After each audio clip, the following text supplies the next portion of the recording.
Okay, I think we're ready to get started. Good morning, everyone. Good morning. Exciting day. I'm kind of sorry we have a tent.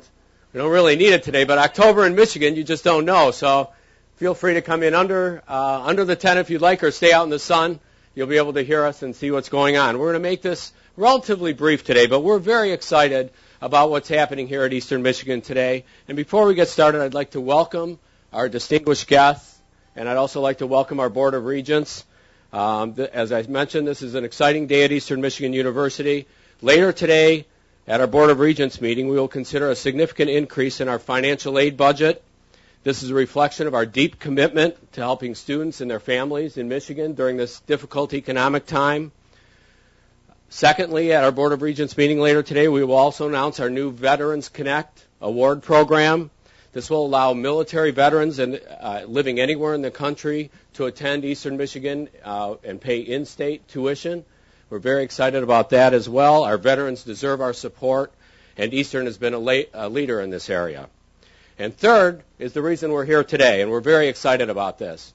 In a few months, what you see behind us will change. The landscape will change, and if you look over here to my right and to our left, you'll see the new athletic facility that will be constructed. This is an important facility for our athletic program. It is also important to our community, and we're going to learn more about that today.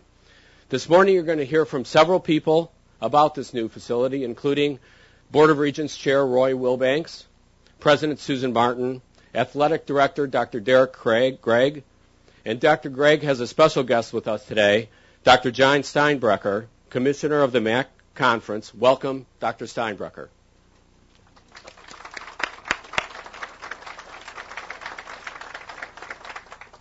You will also hear from Scott Hall, head coach for our women's soccer team.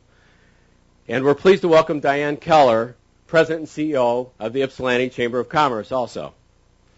Following the presentation, we'll have the groundbreaking ceremony right behind me. And for any reporters present, everyone speaking today will be available for one-on-one interviews following the groundbreaking. Now, I'd like to invite Board of Regents Chair Roy Wilbanks to say a few words. Thank you, Roy.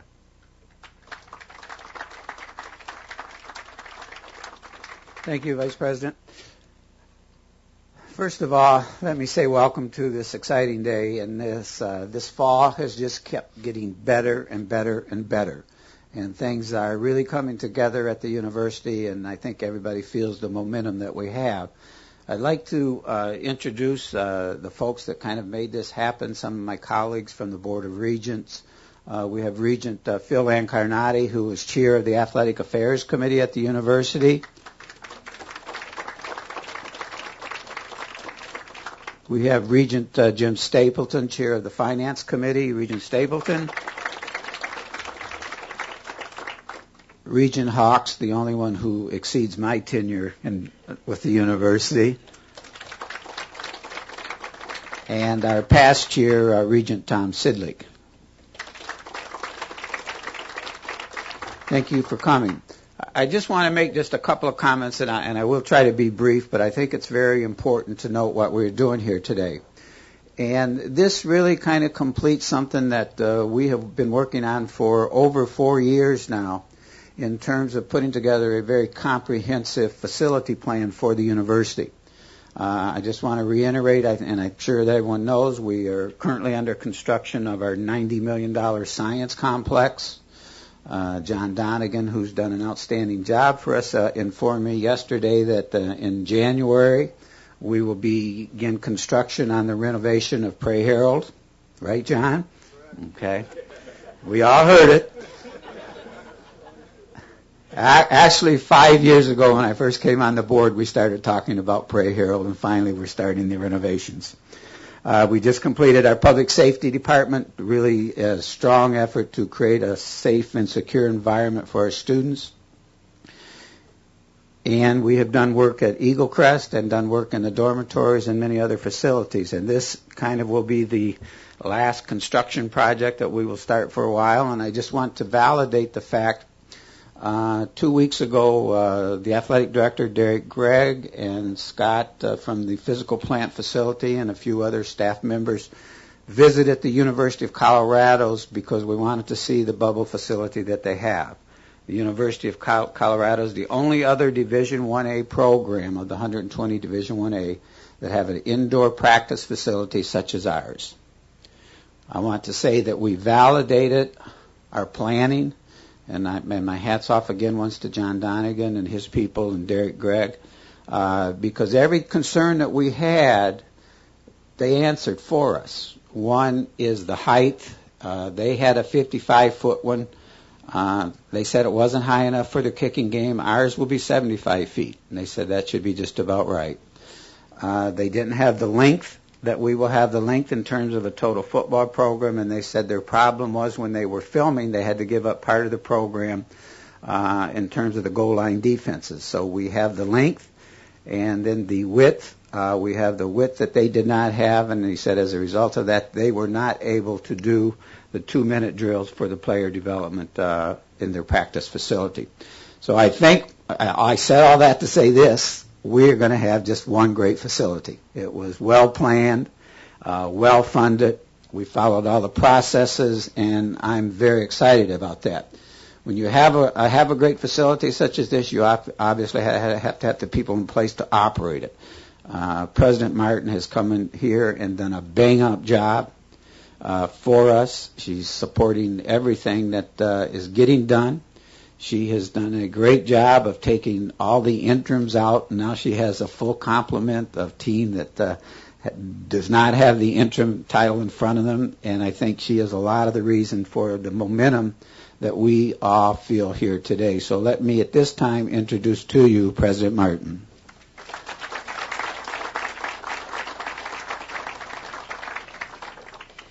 Thank you. Thank you, Regent Wilbanks, and welcome, everyone. I'd like to again acknowledge the Board of Regents that spent a lot of time on our capital planning and 2 retreats to develop a 3-year plan, which includes this great facility, a state-of-the-art multi-purpose indoor practice facility. I'd also like to note that many of our student athletes in the 6 sports that will be using this facility are here today in the crowd, and many of our strong coaches are here, and also many of our strong supporters of our programs that I often see on the sidelines. I see Brett Petersmark back there from the Eagle Gridiron Club, Pat McInnes, who's been very strong in his support of our programs recently with posters from Fathead celebrating our NFL heroes that have gone on to the NFL from Eastern. So thank you, all of you. I can't identify all of you in the crowd, but many strong supporters and participants in our athletic programs are here in the audience for those of you that want to interview some of the different perspectives here. This project's important to us and to our community, and construction will begin. If all goes as planned, you can join us back here for the moment of inflation. It has to be above 40 degrees in the right weather in the dead of winter, so buy a nice warm winter coat and plan on coming back for that moment. That'll be exciting. This is long overdue. We're one of the few MAC and Division I programs without an indoor practice facility. And innovation's important. We look to practically at the cost and the size and also the safety and security of users of the program from the community. You can see there's a dirt parking lot over there. There's no sidewalk here. So we are putting that in as well so that the users from the community will be able to safely park and have their children come to use the facility for soccer and other programs. This will be state-of-the-art. Initial cost estimates, we sought 2 sizes, 330 and 410 feet. The larger size enables us to have 4 soccer fields for practice, not just 3. We will be renting out 3 nights and weekends and retain the 4th for our own intramural club and our program use. So the revised budget cost that we submitted in our use and finance statement to JOCS to get the proper approvals to the state is $3.27 million for the facility, $437,000 for the parking lot, and $210,000 for a walkway and welcome center with 2 bathrooms. Okay. This project was approved by the State JOCS Committee in early September with no questions, so it went smoothly through the process. And it's important to note that this is one example of our extensive capital improvements underway that Regent Wilbanks talked about. We are framing steel on the science complex. The exterior walls will be completed in late winter. We're replacing windows. Brown Munson, you can see that will result in energy efficiencies and our program towards sustainability. We have already consumed 4.3% less electricity than during the same period last fiscal year as a result of some of these improvements. We're going to be renovating Pittman Hall just as we did Hill Hall last year, and we're doing modest renovations to the Fletcher building to house our Autism Center and our Child Care and Children's Institute.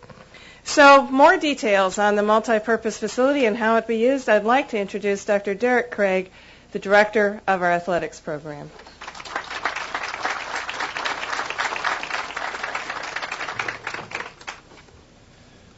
Hello, everyone. This is another great day in EMU athletic history. And we've made great history here. And whenever I take the podium, I like to brag on the people who really make things happen around here, and that's our coaches and student athletes. Successful athletic programs are built around great coaches, and I see a lot of them. It's too many to name here. Over the past 3 years, us being together, we've won 14 MAC championships. We've had 16 MAC Coaches of the Year. We won a Reese Cup 2 years ago, and we followed it up this past year by coming in second. That is just outstanding work by the student athletes and the coaches. Please give them a round of applause.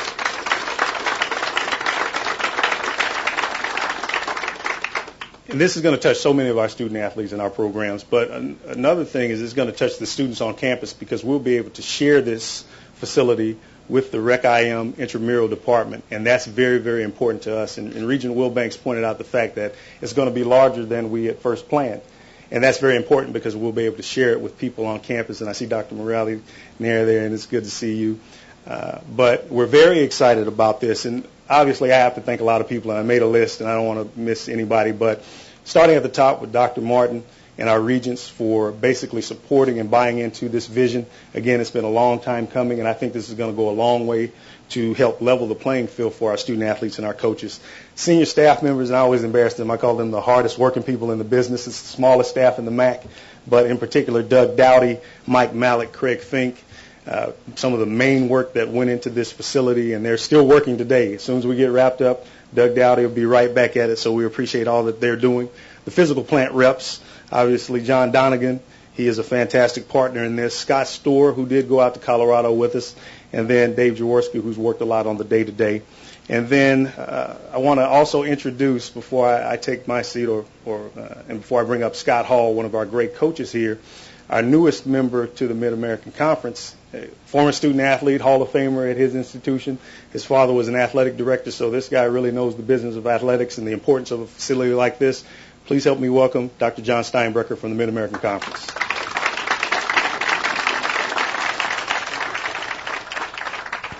Good morning. What a great day. And to the president, trustees, student athletes, friends, and family, Eastern Michigan University. Once upon a time, facilities such as this were luxuries. That day is long past. These are necessities. And I really commend the ingenuity to develop a facility that not only will touch the student athletes, but the students in general through the club sports or intramurals, and the community through the opportunity to bring in outside groups to utilize a facility that will really bring everyone to this campus. It kind of reminds me of a story that is emblematic that I think is going on, what I hope, in our conference. And if you'll give me just a second to share that. Everyone's heard of Arnold Palmer, great golfer, is now a golf course designer, and he was hired by one of the crown princes of a Mideastern country to come over and design a golf course. So he took the contract, he came over, designed the course. And the other thing you need to know about Mr. Palmer is a great historian of the game of golf. Collects golf clubs, has the old wooden ones, the wooden niblicks, and all those sorts of things. So he designs this course. He comes back and plays the opening round, which so often the celebrity designers do. And the Crown Prince was just so ecstatic with how things had gone. And he was just, what can I do to show our appreciation for this? Mr. Palmer's going, you paid me $10 million for this. You really don't need to show any more appreciation than that. But he kept on him, and he kept on him. And finally, Mr. Palmer said, I collect golf clubs. If you want to do something, send me a golf club. Okay. Well, he comes back to the States. 3 weeks later, a FedEx package arrives. He opens it up, and he takes out a letter. And it's from the Crown Prince, who once again thanks him for everything he had done and how it had exceeded expectations. Please find enclosed in the package the gift you'd requested. And he pulls out a piece of paper. Reads it, and it's for a golf club. 18 holes, tennis courts, pool, clubhouse. The point of that is one of vision. The golf club is a pretty good thing. The golf club is a really neat thing. I think the vision of those of us in the MAC, certainly of the leadership here at Eastern Michigan University, is when I look across this campus, as I was running across campus this morning, I see the cranes and all the work going on. And then this, the vision is the golf club. And with all of your support, we're going to get there. Thank you so much.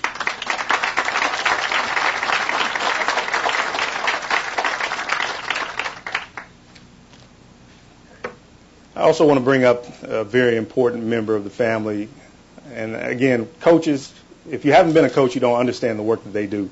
24 hours a day, 7 days a week, 365 days, basically entrusted with the caretaking of our student athletes, which is our most precious commodity in our students. And Mr. Scott Hall, he has done a fantastic job here. He's a former student athlete here. He went to school here, graduated, very proud alum, played on the men's soccer team when that program was here. And the soccer team is coming off one of its best seasons in a decade. And right now, they're ranked second or third in the MAC. So I know we always talk about football a lot in the fall, but don't forget about soccer. We have a couple of games left. We're going to wrap it up. We came within one goal of winning the championship last year, and that's because of people like Mr. Hall. And I want to welcome him up. Come on up, Coach.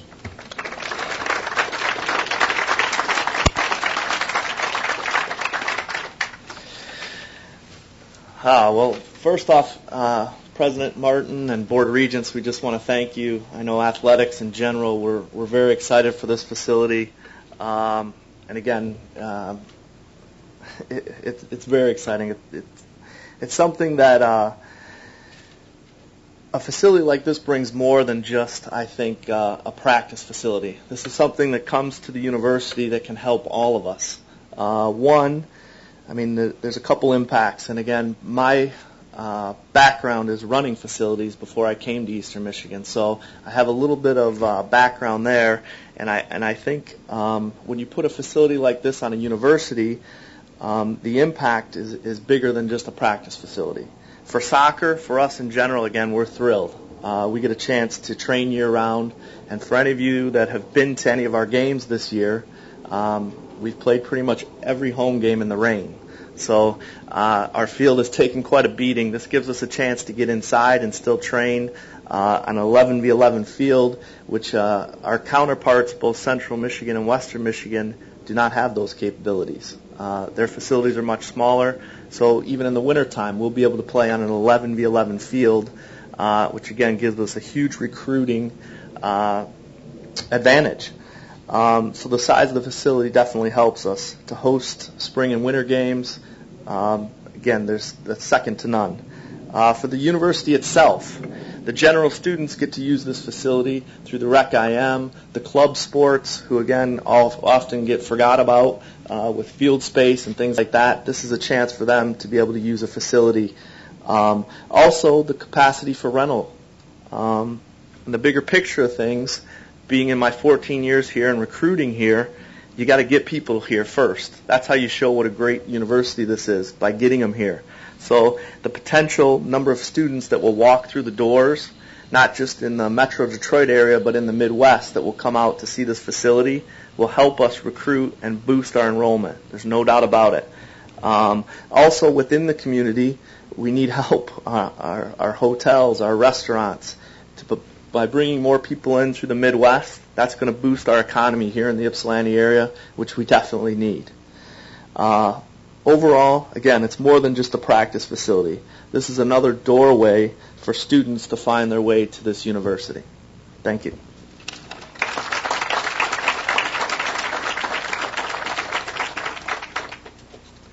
Well, it's great to see Scott wind up by talking about the community impact of this facility, because that's a very important component. It's not only for us, but it is for our community neighbors and our community partners. And that's a very significant relationship for Eastern Michigan University, and one that we have worked hard to cultivate and establish and firm up that sort of partnership. To talk a little bit more about that is Diane Keller from Ypsilanti Chamber of Commerce, president of the Ypsilanti Chamber. Diane, come on up and say a few words if you don't mind. Thank you very much. As Scott had mentioned, it is a huge economic engine to bring a facility like this into our community. We couldn't be more proud of the leadership of Eastern Michigan University, of the Board of Regents, of Derek Gregg, of Susan Martin. Thank you so much for your foresight. A lot of you know that in the last couple of years we had developed a group called the Eastern Leaders Organization, which are leaders that wish to make effective change on the eastern side of Washtenaw County. Well, the Eastern Michigan University is a huge, huge part of that initiative. They are the ones that set the tone and take the lead. And this is just another example of finding in just one more way to extend one of their facilities out into our community as an outreach. It is a huge economic engine, as Scott had just said. It is a fantastic, not only just for the youth groups. As a mom of 3 kids, I can see it also being used for a baseball facility. But it is also a huge economic engine in terms of the Convention and Visitors Bureaus and the possibilities that they could bring in. I know that they've attracted numerous organizations to come here for 2 and 3 weeks at a time in the summer, primarily because Washtenaw County is rich with athletic facilities, and this will help to draw even more in utilizing the hotels that are in the community, the restaurants, the overnight stays. For an example, a convention that comes in here for a 2-week stay, which is what is traditionally happens here at Eastern Michigan University, can generate as much as $5 million for our community. And that's a lot for our businesses. And it really shows the impact and the foresight that they're enabling us to not only use it just for our wonderful athletes, but for our youth programs and our club sports and everything else.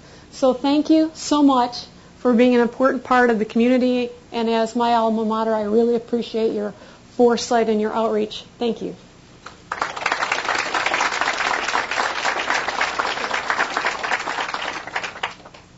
Thank you very much, Diane. That wraps up our formal part of the program. Now I'd like to invite everyone who spoke today and our Board of Regents to come up and grab a shovel, and we'll get you ready for a little groundbreaking event.